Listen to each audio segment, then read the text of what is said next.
দর্শক, এই মুহূর্তে আমরা আছি শাহবাগের মোড়ে, যেখানে সতর্ক অবস্থানে রয়েছেন ছাত্র জনতা। আমরা এখন কথা বলবো, আমার পাশে দুই ভাই আসছে। ভাই, আপনি যে বাঁশের লাঠি নিয়ে এই শাহবাগে অবস্থান করছেন, কাকে খুঁজছেন?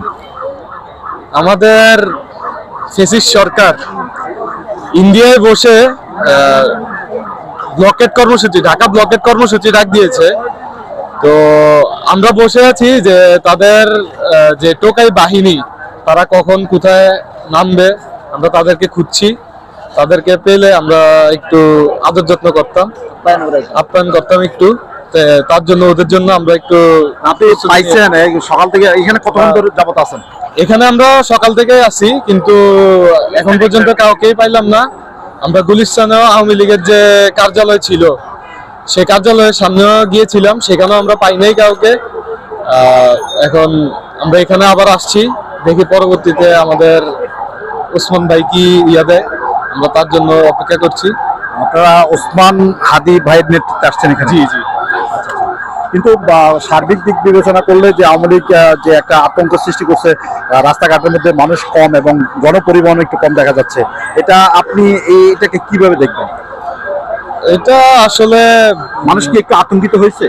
একটু আতঙ্কিত হয়েছে জিনিসটা এমন না, সবাই জানে এখন যে মানে আওয়ামী লীগের অন্তত এই সময় এই ক্ষমতা নাই যে ওরা দেশের মধ্যে একটা অরাজকতা সৃষ্টি করবে। তারপরে কিছু কিছু জায়গায় ওরা করছে টোকাই বাহিনী দিয়া।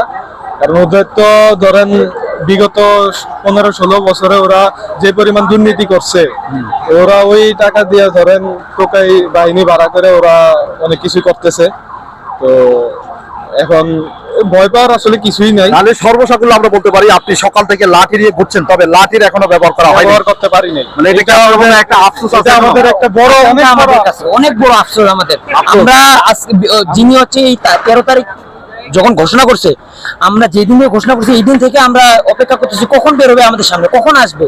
কারণ হচ্ছে আমাদের ভিতরে যে একটা আকাঙ্ক্ষা তৈরি হয়েছে 24 থেকে, তারা যেভাবে আমাদের ভাইদের রক্ত নিছে, আমাদের ভাইদের জীবন নিছে, আমরা এটা কখনোই ভুলতে পারবো না। এটার জন্য আমরা খুব অপেক্ষমান, কখন আসবে আমাদের সামনে, আমরা প্রতিহত করতে সবসময়ের জন্য প্রস্তুত ইনশাআল্লাহ। আপনারা তো বাসের লাঠি নিয়ে আসছেন, আর তারা যদি অন্য আরো কিছু অর্গানাইজড আসে, তাহলে এটাতে কি ব্যাপার? আপনি দেখবেন 24-এ কিন্তু আমাদের হাতে বুলেট ছিল না, আমার হাতে ঢাল ছিল না, আমাদের হাতে মনের মনোবল যে একটা শক্তি ছিল, এটা হচ্ছে আমাদের স্পিয়া। এইটার দ্বারাই আমরা হচ্ছে এই দেশকে 24-এ আমরা স্বাধীন করতে পারছি। আমাদের কি, আমরা সবাই সবার জীবন দিয়ে আমরা দেশকে রক্ষা করার চেষ্টা করছি। তো মনের শক্তি হচ্ছে সবচেয়ে বড় শক্তি। আমরা চেষ্টা করতেছি আমাদের সর্বসাকুল্য দিয়ে দেশকে আওয়ামী লীগের বিরুদ্ধে প্রতিহত করার জন্য।